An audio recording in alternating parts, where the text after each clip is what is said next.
Runeslayer is getting a PvP orientated update this Friday, which is tomorrow. So I will be going over the best races to use and the best classes for both PvP and PvE. First thing is first, let's start off with the races real quick. I think human, elf, and half golem are going to be the top 3 races in this game as of currently. Human is just super strong. You get a passive where if you're below 50% health, you get a 15% damage buff and 15% damage reduction. On top of that too, you deal more damage to the undead, which is going to be basically every mob in this game. And then on top of that too, you get +1 focus efficiency and +2 mana efficiency, which is good for PvP. You also get a passive called Surge, where it says harness your hunger to fuel a powerful burst of stamina. So you get full stamina back when you use Surge, but on top of that, it drains 50% of your hunger, which is really nice when you pair that up with the dire weapons in this game. As you can see right here, the dire bear glove says that the more hungry you are, the bigger the physical damage buff. And then that goes for every dire weapon in this game. So there's a dire bear sword too. So let's go ahead and find that real quick. Here's the dire bear bow. Same passive, right? Every dire bear weapon in this game will be beneficial if you are human.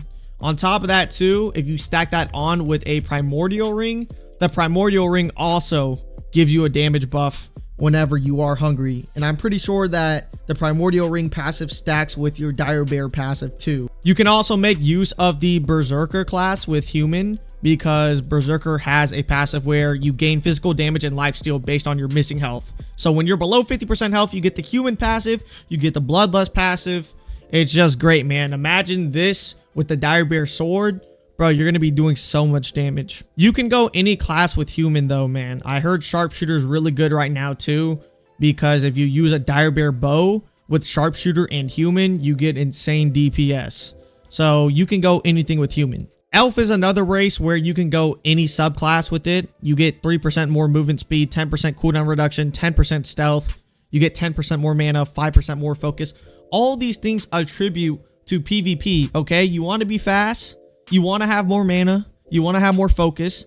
You even get the cooldown reduction.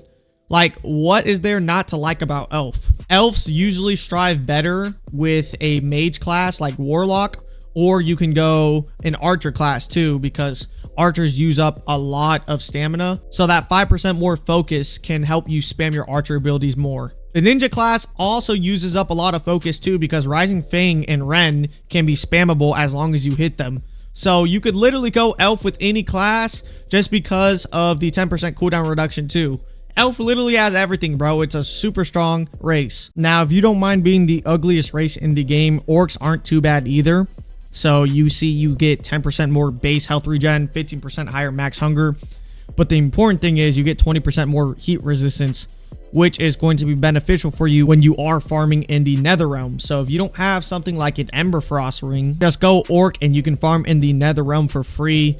If you don't have any type of heat resistance at all, you literally burn in like 30 seconds. My recommend classes for orcs would be something like a priest, because if you go priest, you get more spirit. The more spirit you have, the higher your health regen is, and orcs obviously have more base health regen. So that's what I would do if I rolled orc. Just go any type of class that actually gives you spirit.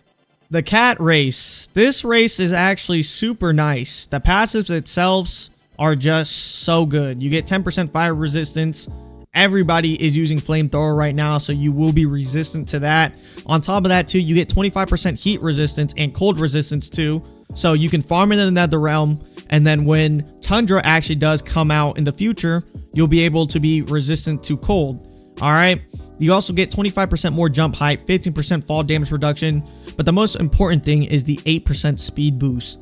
This speed boost is really good if you pair it up with an assassin. Okay. If you go assassin with the cat race, you're going to be doing a lot of damage. You can get behind people. For PvP purposes, I will be making a cat assassin, and I will show you guys how strong that really is. Moving on, we got slime, probably the worst race in this game. Don't even think about doing anything with it. So the active that you get requires 10 magic, and you sacrifice some HP to unleash a powerful slime shockwave. Bro, the hitbox on this is trash. It's not even a powerful slime shockwave. I don't know who you're lying to. On top of that too, the passes are terrible. This game right now is ran by warlocks and people using flamethrower, ignite, or flame pillar. As a slime, you're negative to both popular things in this game right now. Okay, at level 25 though, you're able to choose what type of slime you want to be. All of these passives look trash. Just don't go slime, bro. It is terrible. I'm not even gonna recommend a class because it just sucks. Okay, half golem is actually pretty self-explanatory. If you go down here, once you hit level 25, you can see that a siege golem will allow you to be more tankier, but in return you are slower. Assault golem is going to be your glass cannon build, so if you are going DPS, then go ahead and pick assault golem. And then crystal golem is just going to be your mage golem. So if you decide to go a mage class, pick crystal golem. If you decide to go archer or assassin, go assault golem.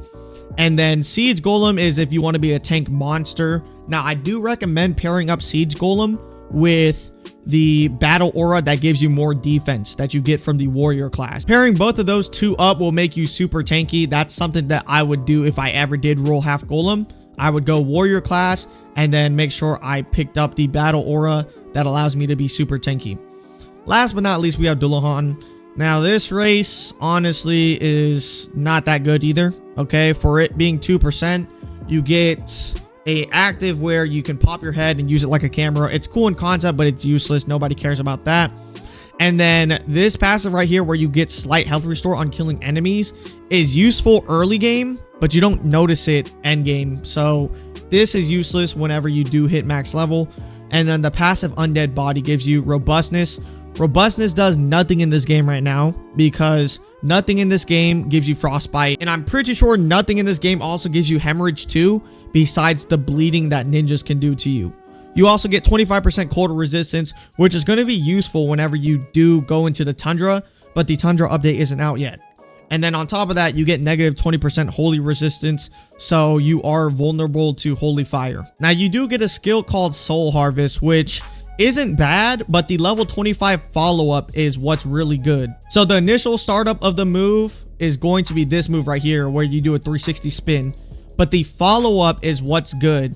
Now the problem with this is you have a chance to roll the follow-up. So if you land the first part, there's a chance that the second part will be able to be procced. This skill does scale off your intellect though, so if you ever do roll Dullahan, I recommend just going a mage class because they do give you intellect. Dullahan would be way better if this move right here procced 100% of the time if you land the first part of the move, because this does a lot of damage. It's just that the problem is it only comes out 10% of the time.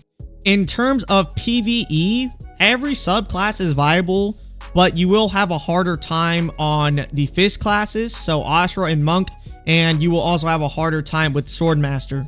Now, if you are planning to duo with a friend or just play solo only, the notable classes for that would be the Berserker class and Warlock.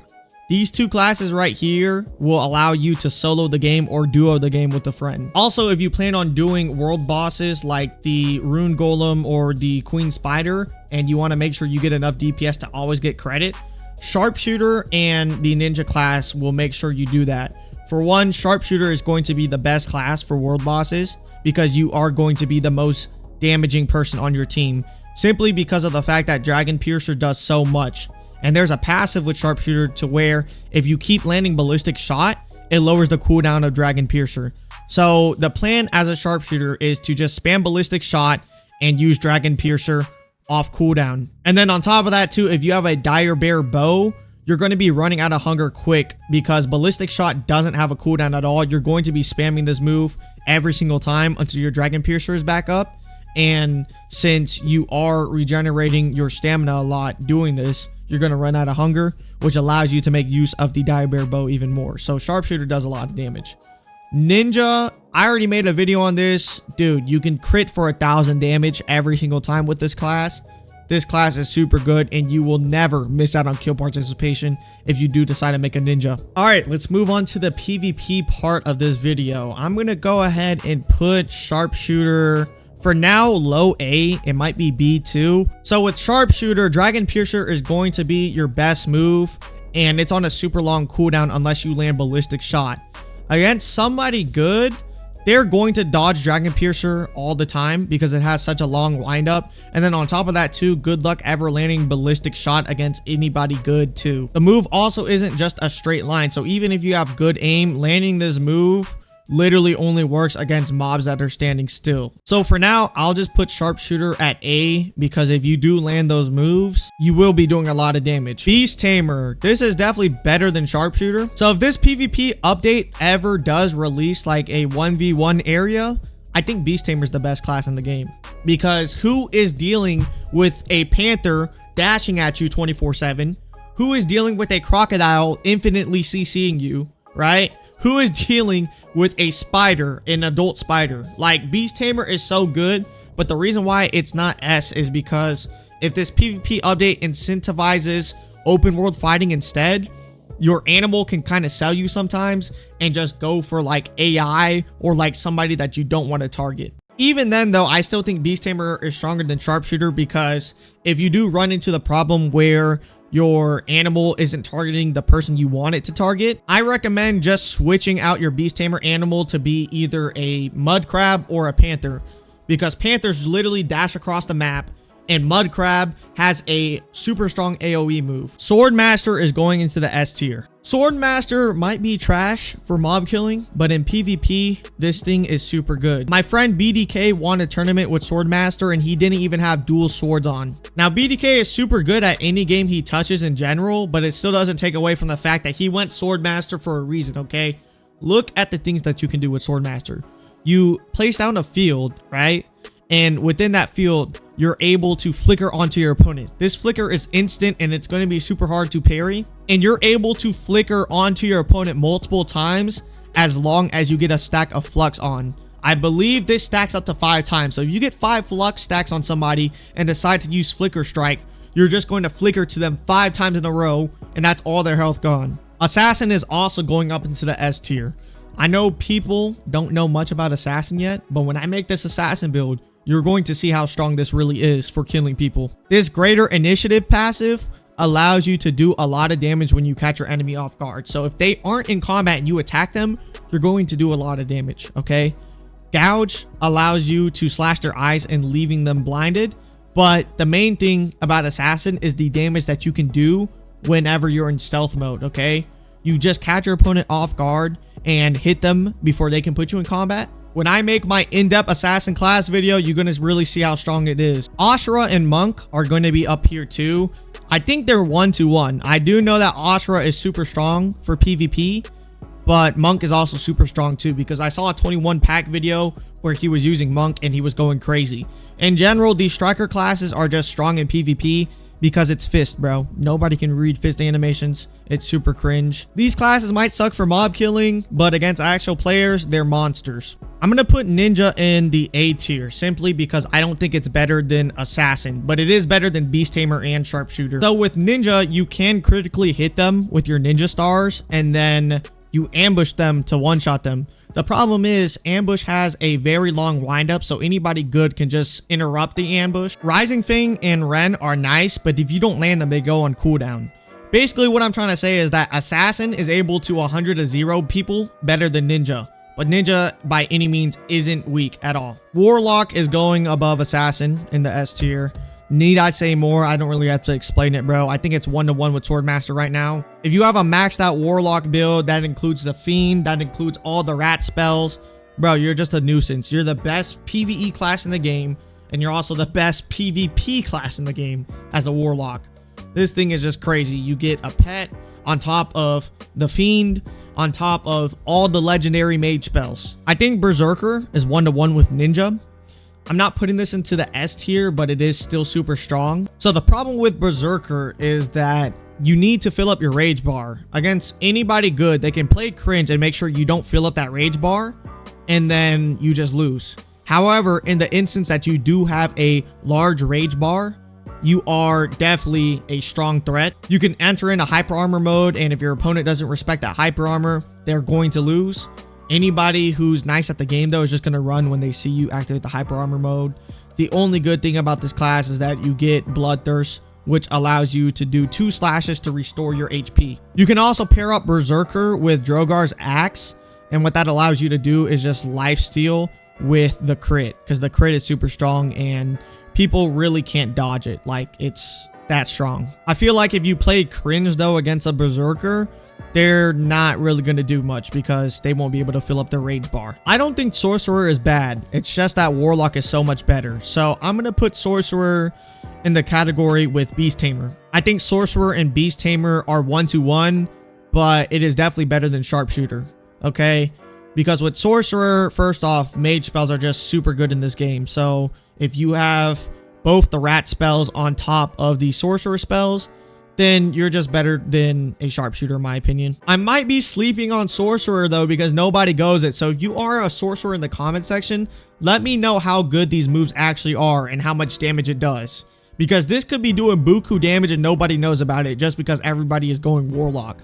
For now though, I'll just put it in the A tier. I'm not gonna lie to you, I'm looking at knight right now, and if these are all the skills, it's looking pretty mediocre. Now, this Trello doesn't have every single skill for every subclass in this game. So Knight might have some secret cracked out skill, but I don't see anybody going Knight for a reason. So for now, I'm going to put in the B tier. I don't really know much about Knight, I'm going to be honest. Last but not least, we got Cleric. Now, Cleric is super strong. I'm not going to lie to you. This thing right here grants you angelic wings. You gain 25% cooldown reduction. It allows mana regeneration while casting, increases mana regeneration significantly, and it lasts for 12 seconds. Okay? When this passive is up, you cannot die. Okay? You can spam your healing. Now, if you go beyond level 30, I'm not sure how good Greater Smite is. Resurrection is obviously just a ally thing. For team play, Cleric is definitely one of the strongest classes in the game. S tier for sure, no doubt about it. So if they do add a game mode where team play is involved, a maxed out Cleric is nice. But for like 1v1 gameplay, it's still super nice too. But what I would do is stop at level 30, okay? You stop at level 30 with Cleric just to get the angelic wings, and then you go into another class. Like me, for example, I might go into warrior so I can pick up dual swords, and then I would have dual swords with the best swords in the game on top of not being able to die with Cleric. So for that reason, I'm going to put Cleric in S tier. This is my PvP tier list for now though. Go ahead and leave your own tier list in the comment section down below. I would want to know your reasons as to why you put what into what, because this game is still relatively new. So there are some things that I probably missed out on that you probably know about. I'm out though, y'all. Have a great day. It is now or never. Fist of a guy like Rock Lee. Leg weights all can't stop me. Drunken fist at top speed. 8 gates flow get pop.